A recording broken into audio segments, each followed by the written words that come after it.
Hello and welcome to Sober City. My name is Seth and I am an alcoholic. Still pretty excited to introduce you to my amazing friend, Drew. This is Drew H., not to be confused with another awesome gentleman by the name of Drew from episode 12. This is a new Drew. This Drew is a good friend of mine, a guy I met early on in sobriety, somebody who's kind of been by my side through this last couple of years, and finally been able to get him on the podcast. I've been trying for about a month and a half now, and our schedules finally lined up well enough to get him to sit down with me, and I'm excited to share it all with you because Drew is just an absolute stud muffin. This guy is very handy. He's good with cars, smart, and just a kind person. Just a really good dude. And I'm super grateful for him. I'm proud to call him my friend, and I'm honored to have him as a guest. So appreciate you listening and sharing as always. And of course, if you or someone you know is struggling with alcoholism or addiction, my contact information is in the show notes, and I am always available wherever and however I can be of service. I appreciate the opportunity.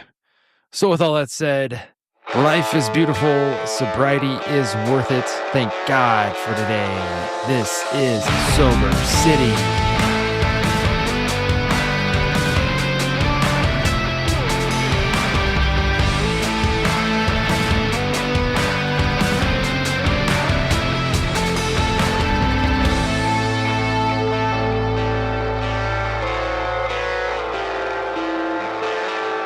Well, Drew, welcome to Sober City, buddy.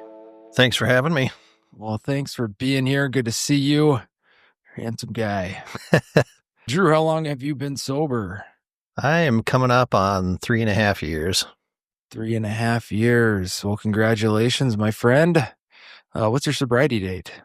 2/22/22. Oh, that's perfect. Yeah. It's easy to remember. Easy to remember. Yep. Very good. Well, Drew, tell me a little bit about what you were like before you got sober. Oh, I guess it all started in high school. I was kind of the bookworm in high school and never got invited to any of the house parties. So I'd have to eavesdrop on the cool kids. And they're like, oh, yeah, we're having a house party. So I'd try and get in on those and go over because everybody was drinking. And so I started drinking in high school. And the first time I got blackout drunk was with one of my good friends still. We went to his cabin and just raided the liquor cabinet and woke up and there was vomit everywhere and both of us had splitting headaches, and we tried to drive back in on Nemo Road, and I think we both had to pull over and throw up a couple of times. Then I get home and I told my parents that we had gotten food poisoning, and my dad's like, oh, whiskey will do that too. And I almost threw up when he said that. And then, so I didn't drink for a while after that, and then went to college. And of course, everybody was drinking in college and smoking pot and stuff. And I don't know, I always got bronchitis from smoking. So I didn't do much of that, but I was a big drinker. So much I started making fake IDs so I could buy my own booze in college. And then that really made me popular because other people heard about it. And so then I was buying for other people and making other people fake IDs and supporting their bad habits. And, you know, I guess the first time I can remember kind of being a disappointment to my family was in college. We were supposed to be my grandparents at a football game, and me and my roommate got so drunk we both passed out, missed the football game. I missed seeing my grandparents, so we had to come up with this lie that one of my friends broke his ankle at a tailgating party and we were at the hospital the whole time, and that's why we didn't make it. So the lie started early in that aspect. Then everything was pretty smooth for a while. I was just kind of a social drinker, and, you know, my work-life balance was good. And then I suppose when I graduated college, I started drinking more. I had a friend that had an apartment. I'd go over there and we'd just get blackout drunk, and I'd stay there and go home, you know, the next day or whenever I came to, which probably wasn't sober enough to drive, but still drove home. And it was about that time I got my first DUI, but, as alcoholics call it, it was never my fault. It was because I forgot my shoes, so I turned around and then I was speeding, but, that cop should have just let me go fast. I was only going 5 over. But I got my first DUI, lost my license for 30 days, and then I did 24/7 for a month. Then I got my second DUI like 13 months later, and I lost my license for a year. I had to go blow, I think, twice a day for 6 months. And then I was good for like 18 months, didn't have any issues. I'd quit drinking because, it could be a problem. And then the third DUI was definitely my fault. I was leaving the bar. I went across the street to the gas station. I went in and bought chew. And then I drove around the gas station. I went back in and bought chew again because I couldn't remember that I was already in there once. And at that point, I fell into a chip rack and the clerk called the police on me, and I got my third DUI from that one. So consequences on that, I lost my license for a year. I had to get a work permit, 30 days of work release, and I think I had 2 years of probation on that. And so, yeah, and even on that, I still could not drink. I never remember on my birthday, I had one beer. I went and blew and timed it. I had one beer. I was like, okay, I can't have any more than that because I don't want to blow hot. And then I think on Christmas I had one beer also, but I just couldn't give it all the way up. So yeah, alcohol's been a problem for a long time. And then I bought a house and I lived alone, so my drinking took a downward spiral. And, I'd get home from work and drink, pass out, get up, go to work, repeat. That went on for, 8 or 9 years. Then I met what turned out to be my ex-wife. Yeah. And the drinking still continued on. We partied like we were in college still and drank every night.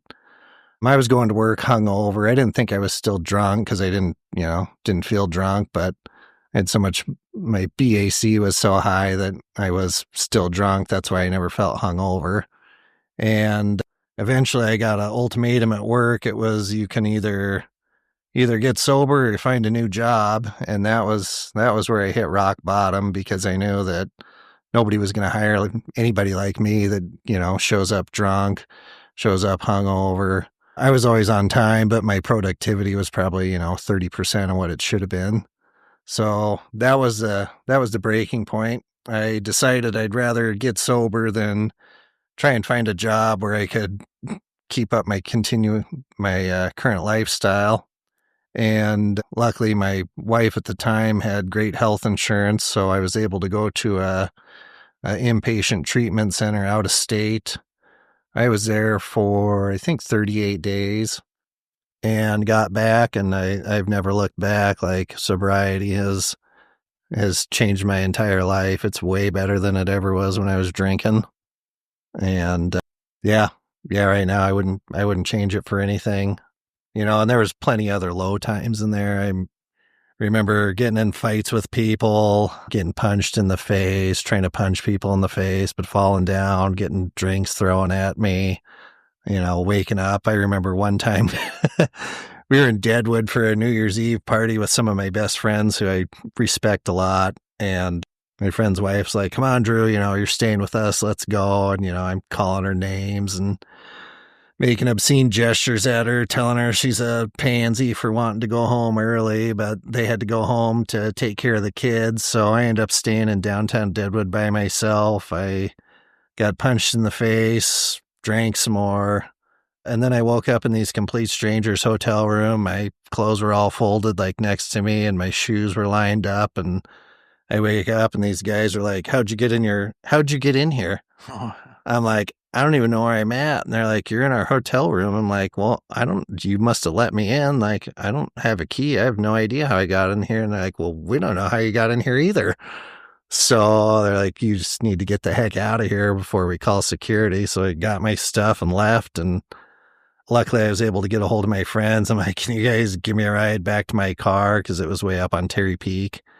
and they gave me a ride. And yeah, after that, I didn't get invited to any activities for about 10 years, actually, until after I got sober again, because they never knew what they were going to get. They didn't know if I was going to show up and behave myself, if I was going to be blackout drunk when I got there, if I was even going to show up. So yeah, a lot of people cut me off. Right. Yeah. Probably with good reason, right? Yeah. Yeah. It was a lot safer. Yeah. No, that's rough. And so you went to rehab, you said, for 38 days? Yep. And you went to rehab in Malibu, didn't you? I did. Yeah. Yeah. I lucked out. My wife at the time, she had amazing health That's insurance. what you said. Yeah. And why that treatment center specifically? Just because you could? No, actually, I called one in Billings, and they said that they didn't have the facilities to take care of me, or they didn't have an open bed or anything. And they recommended this other one. It was called Malibu Detox and Residential Treatment. And I called them, and they're like, yeah, we can get you in 2 days. So we'll send you a plane ticket. Get out here. If you complete rehab successfully, you don't have to pay for the plane ticket. If you drop out, then you owe us for the plane ticket. So I got on a plane with my little sister. She was kind of my chaperone, which I was mad about because I couldn't drink on the way, and went out there. And yeah, it was crazy. We were staying in these mansions up in the hills of Malibu. Yeah. And they had converted them over to rehab centers. All the people that worked there, recovering alcoholics or addicts. So, they knew what the deal was. It wasn't a bunch of doctors and nurses telling us the by the book information. It was guys that had actually done the deal and lived the life. And that made it a lot easier because they actually know what you're talking about. Right. No, that makes sense. It's drunks working with drunks, basically, right? Yeah.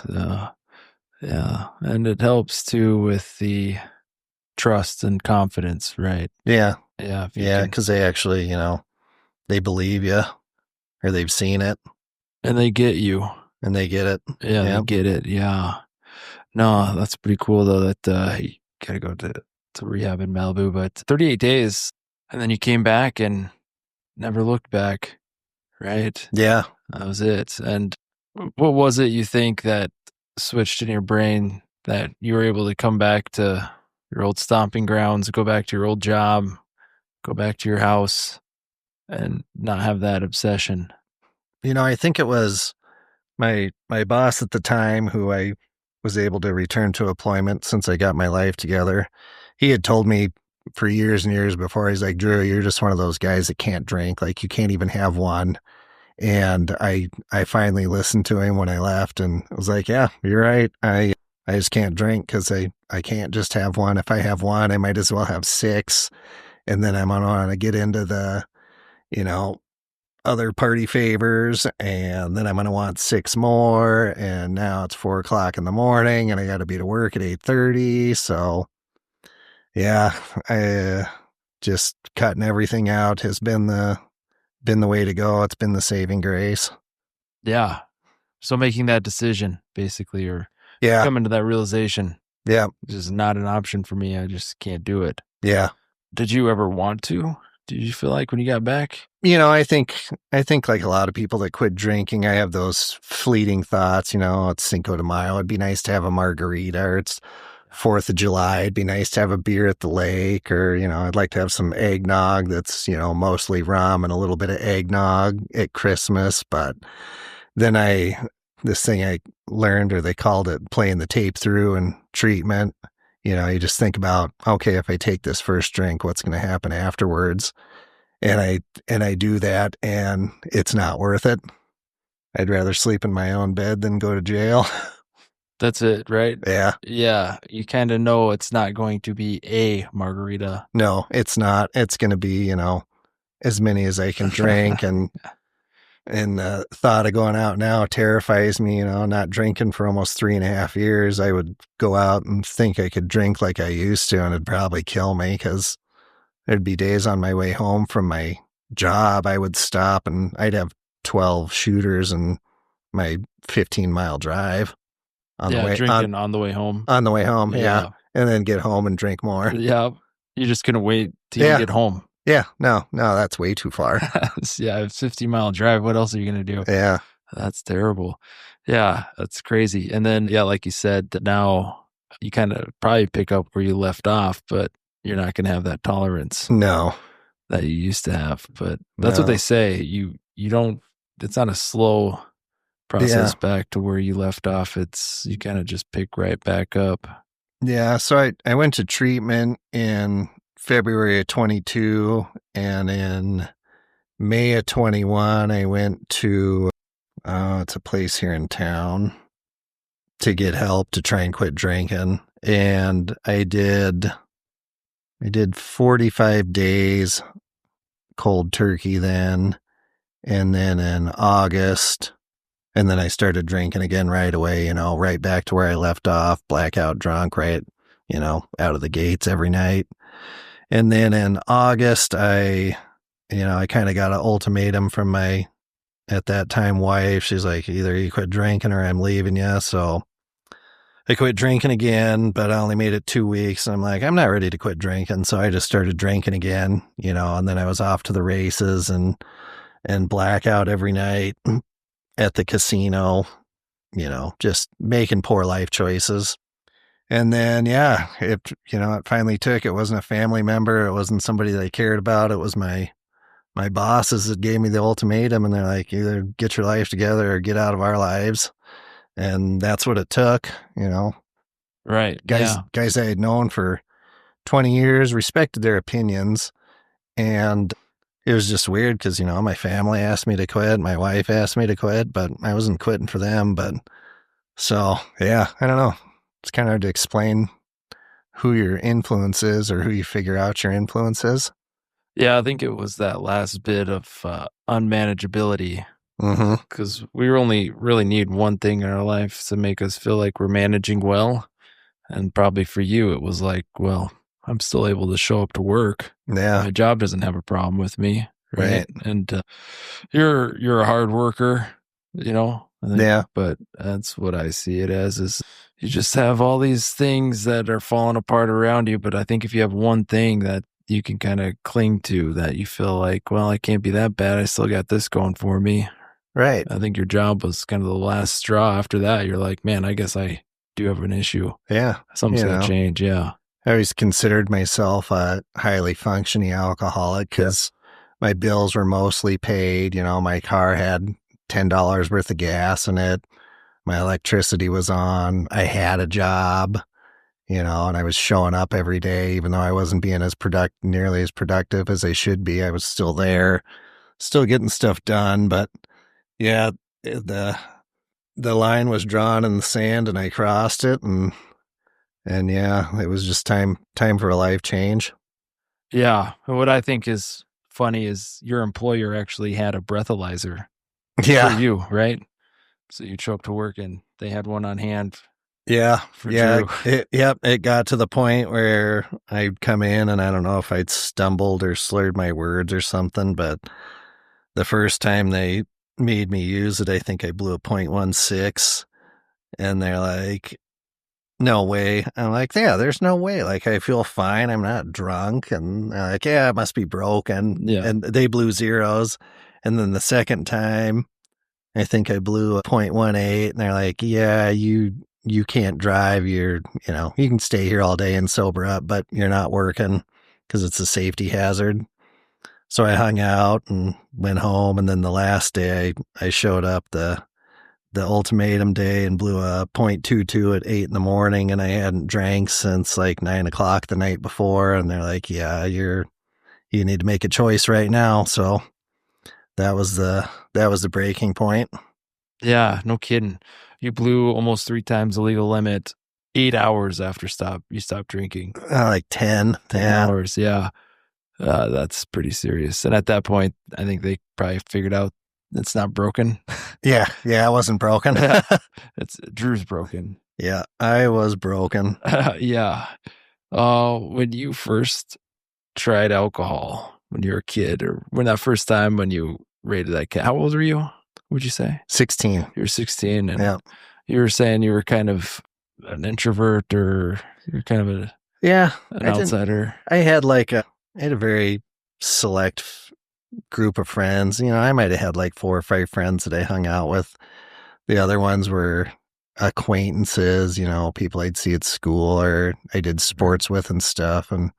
But yeah, my friend and I we knew his parents had a big liquor cabinet at his cabin, and we went out there like, okay, let's see what happens. So we drank some beers and did a bunch of shots. And I remember having this piece of paper on the counter, and we were keeping track of how many shots we took, and woke up the next morning and the paper just looks like a 2-year-old scribbled on it. You couldn't make any rhyme or reason out of it. Couldn't figure out how many shots you were having. Yeah. And what I was getting at though was, did you find that when you were drinking though, that you felt more comfortable with yourself?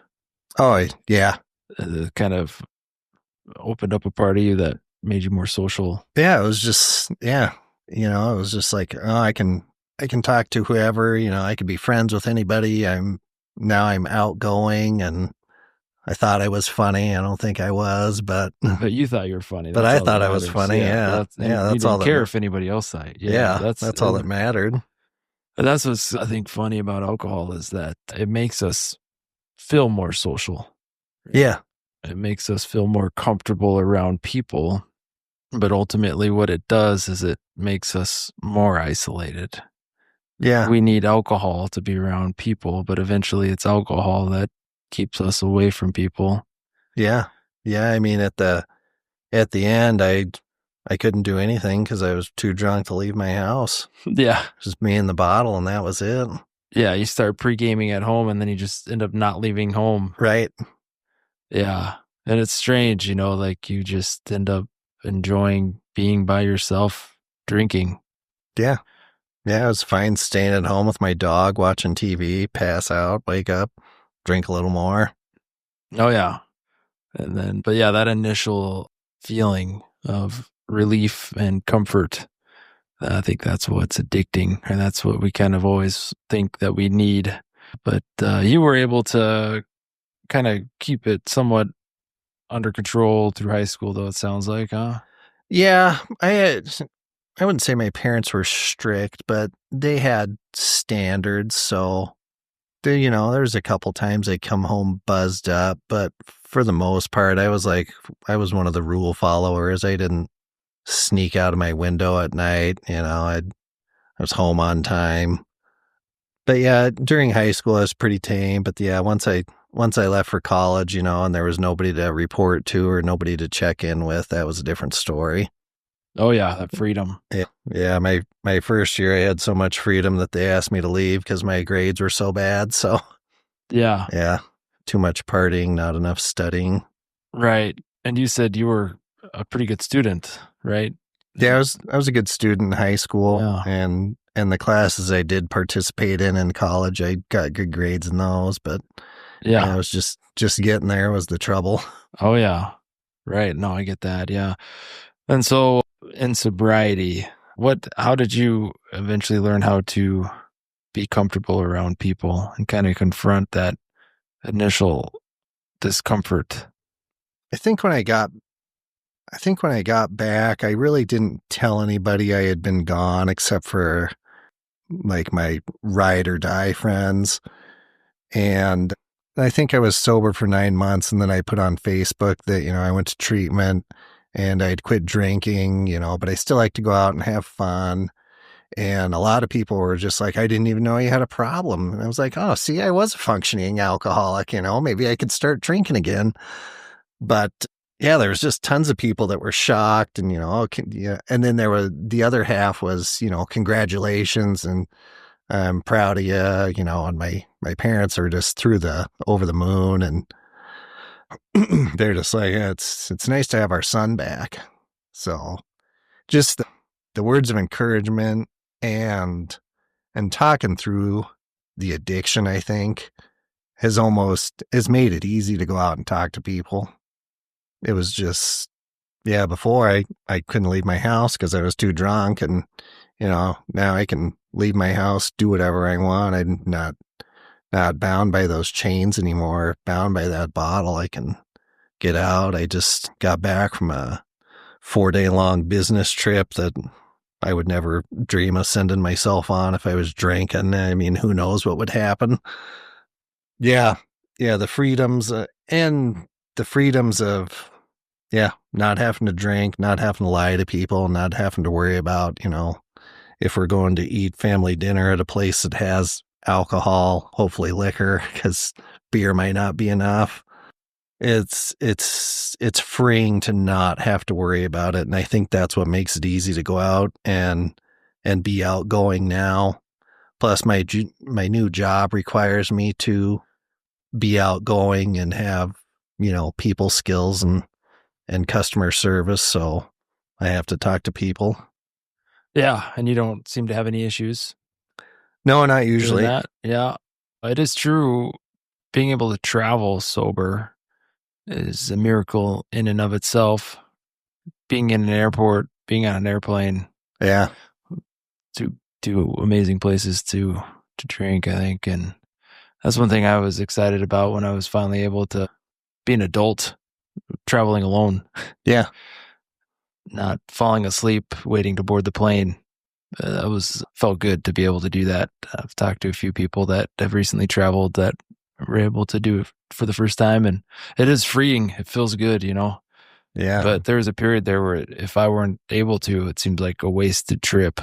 What's the point? Right. I remember, like I said, I remember going to treatment and being so mad that my little sister went with me to babysit me to, make sure I didn't drink. And, I yelled at her. I'm like, you can't believe you guys just sent my sister to keep an eye on me. And really, it was just out of love and respect. We just want to make sure you actually get there and get there in one piece. It wasn't because they didn't want me to drink. They just wanted me to get better. Right. Oh, yeah. But at the time, obviously, it's unfair. And yeah, at the time, you're not thinking like that. You're thinking it's all about me, and why are you getting in the way of me having fun? that's what it is. Yeah. Yeah, they're interfering with you getting what brings you joy. Mm-hmm. So it seemed like they were the selfish ones. It's weird how that works. Yeah. Well, kudos to your sister. That's a daunting task. Yeah. I'm sure she didn't sign up for that eagerly. No, she kind of signed up. She was more excited to go to California for an overnight day, a day trip, basically. She flew me out there, stayed in a hotel, and then left the next day. Okay, sure. Well, that's fair. Well, yeah, hopefully she was able to enjoy it. But no, I'm glad you're able to make it there safely and obviously get through the program, get to be where you're at today. You had actually gotten divorced in sobriety. Yeah. Yeah, that's part of the reason I went. One was my job, the other one was to try and save my marriage, and that side didn't work, and I'm okay with that. It's for the better. So, but at the time, how did it feel? At the time, I went and I got sober, and my wife had her own issues, and I got back, and I was no fun because I didn't drink or do drugs anymore, and so she's like, well, I'm going out with my friends, and turned out she had other friends that were into bad habits also, and finally just came to the conclusion that life wasn't for me anymore, and we got a divorce. And yeah. And were you able to handle, I think in terms of triggers, or I think we're so obsessed with having control, right? And the idea of just letting something happen beyond your control and having peace with it. I mean, I struggled with it because I didn't want to be one of the statistics, I got divorced.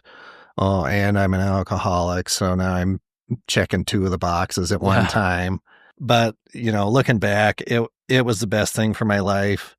And I was sad about it for a while, especially right when it happened. But now I'm over it. I've moved on. I've got new, better people in my life. So, yeah. For sure. Yeah. But during that process, again, drinking just wasn't an option. It just knew it's not going to help anything. It's not going to give me the peace that I think it might. And you just kind of brunt that emotional turmoil, the discomfort. Just kind of right through it? You had the support system in place? Yeah. Yeah. I think, I just knew that she was going to fight me on the divorce, and I just needed to know, I knew I needed to be 100% present all the time and not say anything or do anything dumb, which I would have 100% done if I was drinking. So that was part of the driving force. I just wanted it to be over too, and I didn't want to give her any ammunition to hold over my head. So I just kept myself clean and sober, and still have. And yeah, I have an amazing support system. My friends and family, they were there for me every step of the way. They still are. If I have any problems, I've got a laundry list of people I could reach out to. They might not answer right away, but I could call or text, say, I'm having a tough day, or I'm thinking about drinking, and I guarantee at least 3 of them would call back. So, Oh, yeah. it's, yeah. Some of the people, I might only talk to once a year, but they're the real deal. Absolutely. Oh, that's huge. And that's kind of the community that is sobriety, right? Yeah. People that you can lean on, reliable people. Right. And intentional. It's not surface level stuff. It's legitimate care. Yeah. I feel like, and that's what's cool. Even people that you don't know super well still feel comfortable calling and saying, I'm having a hard time. Yeah. And they genuinely care. So yeah, it's kind of the difference, when you meet somebody with the same addiction as you have, and they beat it. They might not have to be your best friend, but they can relate to it. So they understand what you're going through. that's it. Just like you were saying at that treatment center you went to, the counselors there were sober. Yep. And that right away, you build rapport with them. It's anytime I meet somebody who's sober, has kind of the same little broken off switch like I have. Right. Yeah, it's right away. I'm like, oh, I like this person. Yeah. Despite any personality trait, right? It's principles over personalities. And that's what's pretty cool about it, because you might disagree on a number of things, but at the end of the day, it's familial. It's family. It's pretty powerful. You can go anywhere in the nation, right? Yeah, anywhere. Well, I think even in the world. Yeah, in the world. Yeah, I guess it's true. Yeah, and find that connection. And so it's a cool club to be a part of. Actually, the people that say I'm a grateful alcoholic, I used to think they were crazy, but now it's like, dude, I'm fortunate to have this thing. And in reality, I think, like, I look at what you've been able to accomplish in 3.5 years. Yeah, 3.5 years. I, got all my debts paid off. I left the job I returned to from treatment for a better job. A much better job. Much better job. Yeah. And I mean, you escalated pretty quickly in that job. I mean, I remember when you were interviewing, I think it was January of last year. Yeah. For your current job. And now they're flying you in private jets. Right. That's crazy. Yeah. Yeah. I never in my wildest dreams would I thought I'd be where I am currently. I figured I'd just be stuck being a mechanic, and now I've got 15 people that work for me, and we all get along good because I'm level-headed, and I'm present and not coming in hungover or having a bad day. So yeah, life's good. Yeah, no, and I think that's what's cool about it, because 3.5 years isn't a super long time. You think for considering your entire life, right? Yeah. What you're like, and then you make this change, this lifestyle change, and just things just keep getting better. You might experience some bad things, but even those bad things contribute towards you getting better and ultimately becoming just the best version of yourself. Yeah. And I still have to check my attitude all the time and remind myself I'm human, and, so is everybody else. And you can't let the small things bother you. So no. And it still takes work, right? Daily. There's still that part of you that wants to burn things down or say things that you're going to immediately regret. So, but managing that, having that discipline is hard, but it's still a lot easier. Yeah. Than having 15 shooters on the way home Right. and 4 hours of sleep and showing up to work 3 times the legal limit. That's hard. Yeah. And 3 DUIs. I think it's funny that you bought chew, went around the block, and then went back to the same gas station because you had forgot, Yeah. So you're like, I can't imagine the thought process. I Like, know. I need to, and then that gas station attendant. It's just like, what are you doing back here? Oh yeah, behind the same. Like, dude, you're just sitting here, Yeah. and then you crash into, or you tip over Chip's wreck. Chip rack or something. I don't remember exactly, but yeah, it wasn't my finest moment, that's for sure. Right. And I think I remember you telling me too one time you almost got another DUI, but somehow you were able to pass the field sobriety, right? Yeah, I left there's 2 that were close. One was still in college. We were on I-190 and we got pulled over, and I had already been drinking, and there's like 5 people in my Jeep and a open 30-pack of stones in the back, and the officer's like, have you been drinking? And of course I say, no, I haven't been drinking because I'm driving and I'm underage. And then another cop knocks on the window on the other side, and like, oh crap, we're surrounded. And they're like, give us your beer. And I'm pretty sure I was just about to get pulled out of the car for a, breathalyzer, field sobriety. And they're like, tonight's your lucky night. We just got a call. We have to go to a fight. And the cop's like, if you had too much to drink, pull the damn thing over. Like, yes, sir. So after they took all our beer, then we went and used our fake IDs and popped more beer and went to our house party. There you go. Right. Yeah. That sounds about right. Yeah. Yeah. And then the second time you said that you got pulled over, and second time I got a field sobriety actually on you. And yep. Second time I was like a block from my house, and I got pulled over for, I don't remember what it was, probably speeding. That seems to be the common theme in my DUIs. Yeah. And he's like, you've been drinking? I'm like, I had 2. Yeah. Always 2. The canned response. So I get out, and he's making me, follow the pen and touch my nose, and everybody's like, told me this story, if you look over the top of the pen, behind the pen, and follow it, your eyes don't tick. Yeah. And you can pass. So I'm like, well, I'll give it a try. And sure enough, it worked, because I was definitely over the limit. And yeah, so that day I left there and I went home, and I stayed home until I sobered up. Right. Because that was pretty scary. It's not scary enough, though. Not scary enough. No, I drank for 10 years after that. 10 years. So. Right. Yeah. Not the wake-up call that you'd think it would be. And you went to college at University of Wyoming, too, didn't you? Yeah. Laramie. Laramie, Wyoming. That's a tough town to not drinking. Yeah.